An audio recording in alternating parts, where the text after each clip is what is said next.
Волеизявление. Аз, дъщерята на Твореца, живееща на земята, въплатена в човешко тяло на жена, от кръв, кости и душа, така както е самия жив живот. Забранявам на всички същности, въплатени или не човешки същности, демони, изчадия, бесове и слугите им да унищожават рода човешки. Забранявам посегателството върху рода човешки, когато е в неволно състояние. Забранявам посегателството върху свободата и волята на човешкия род. Забранявам геноцида на човешкия род. Забранявам посегателството върху честта, достоинството на човешкия род.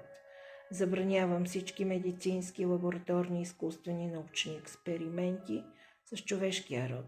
Забранявам отравянето на въздух, вода и земя. Забранявам унищожаването на животни и живи същества на земята. Забранявам унищожението на растенията. Забранявам пълното и абсолютно посегателство на човешкия род и на земята.